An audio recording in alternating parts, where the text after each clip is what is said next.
got riders who might be a little bit nervous about today's stage, to be perfectly honest with you. Dry Starato in a finale like that, especially when you drop into it, it's not for the faint-hearted.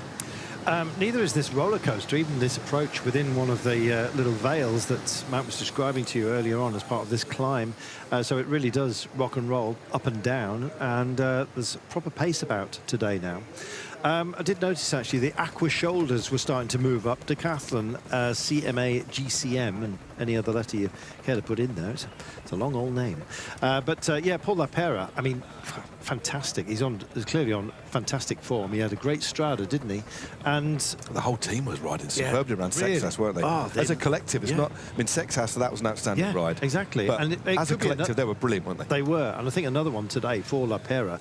I think that you know, he will reflect what the ambitions of that team are early season. I think they're ready, and Lapera might well be. Let's wait and see.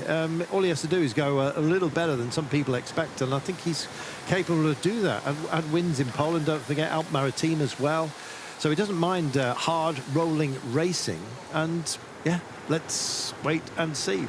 Don't discount Paul Lapera at all.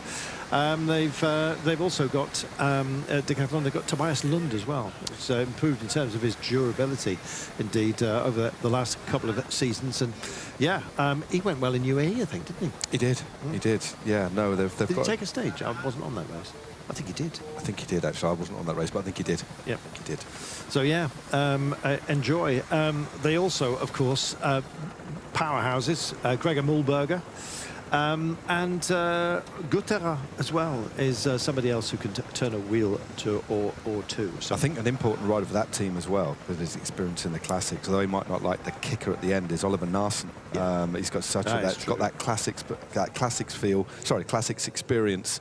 And that imparts even at a breakfast table, doesn't it? Yeah, I don't totally. He'll be relishing it. I don't think he'll quite like the steeper parts, but in terms of positioning and getting Lapera up there, he'll be key. But Lapera didn't. I mean, his time trial was okay, but it was one of the weakest of his team. But this is his terrain that he's moving into now, so it's his first opportunity to try and finish at the front and chip away and start moving back up the rankings for Decathlon CMA CGM. A chip away. Well, let's see if the Lion sleeps tonight, shall we? It is Paul Lapera. That was a terrible segue, but it was awful. I'm going to keep going with it. I did smile. I wonder how many people got the reference. I did. But then again, you know me. 61.8 it doesn't necessarily mean he likes me. Of course you do. Oh, we're having a great time.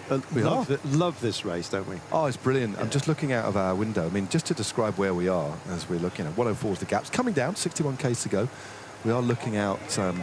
We're in the centre here of Gimignano, and we can see these big towers around us. Now, Carlton, there are currently 14 towers left in this town. It's not a city, in this town. And back in the Middle Ages, there were 72. 72 towers down to 14. They were having a tower off. Yeah. I don't know. I mean, they used to say the reason why the rich, the great and the good were so beneficent when it came to the building of, indeed, Edify, usually with a church underneath, was to try and buy their way into heaven. That was the idea. Got all these pipes, geothermal. There we are. Geotherms. Look at the way that pipe just loops in an arch. It's most unusual, isn't it? Yeah, well, they had a choice. I mean, they could have just done something that didn't look attractive at all, but they thought, we've got to bridge this. So rather than go underground, we're going to make a feature of it. And I like that. It's a little bridge, a geothermal pipe bridge. Yeah. It's highly unusual, but I remember this from I've ridden by. I think I might have even ridden under that, but I did wonder what they were, but now we know. Now you know. I mean, in the winter time, you can just go and sit on one of them. Keep yourself nice and warm.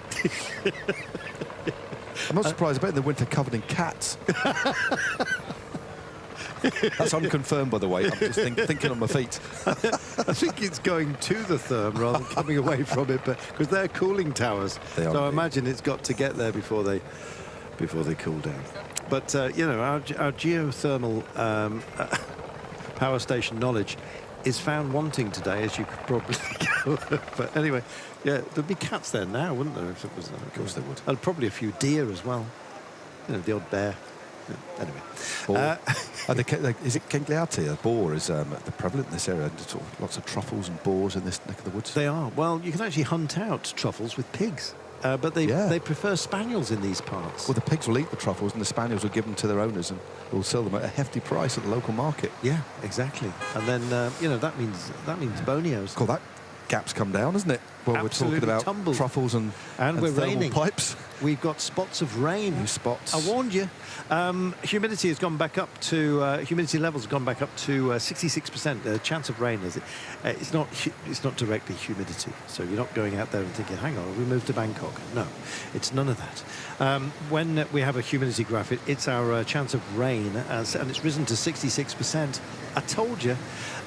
60 kilometres to go. A few spots of rain upon the cameras here, adding yet another dimension to some of these rather occasionally sketchy turns that we will have. It's a sheer surface, the one we're dealing with right now, but it's another kind of warning sign to what is going to be a dramatic finish today. We've got a breakaway who've been off and up the road having their fun, but the business end of the day is right now. The peloton has got itself into colour order, and the approaches are to be made. First, for our categorised climb, the Castel Nuovo, that's Newcastle to you and me. They go up and over the top, not the same one. But we also have San Gimignano at our finale today. That has the gravel roads that will lead us ultimately to something of a wall finish, I'll tell you. Percentages within that are quite high, average about 7% over the reach, but it does have some downhill runs within it. We're on one right now as part of a whole sequence of little shards, really, that take us up to our climb. But ultimately, right in a few moments' time after this valley, we'll be climbing up to the top. Rain could be a factor. We'll see if it intensifies. I think this will be a very light dusting. Rain can be dusty. But yes, let's wait and see. It will not diminish the white hot temperature of our finale today. We can't wait. Yeah, that little bit of rain we've got, you can see they've got the quite sharp shadows because the sun's poking through as well, but this is the worst sort of rain. They've got to be a little bit cautious on these corners. You could just see a little bit of shine on the roads as a result of that little bit of rain, and as we talk about as commentators ad infinitum with 1,400 metres to the top of this climb, it's that first little bit of rainfall that can make it very, very slippery. But thankfully, they're over that descent and they're on to the bottom of the climb, which twists and turns up towards the top. A series of little hairpins here. But the group in front now have a lead of 48 seconds. And as well as the positioning on the climb, this is more positioning for the descent, because the descent off the top of this climb that comes in 1,200 metres, as you can see, a lot steeper. So it's all about positioning place, especially in this weather. So we'll see the pace increase towards the top. Then we've got a flatter section, another descent. So for the next 15 Ks or so, it's mostly downhill before a series of small climbs, which takes us into our finale that we drop into and we hit the Starato. So 1.1 Ks to go, 47 seconds. They should stay clear to the top of this one. And there you go, there's your points on offer for this KOM. Yeah.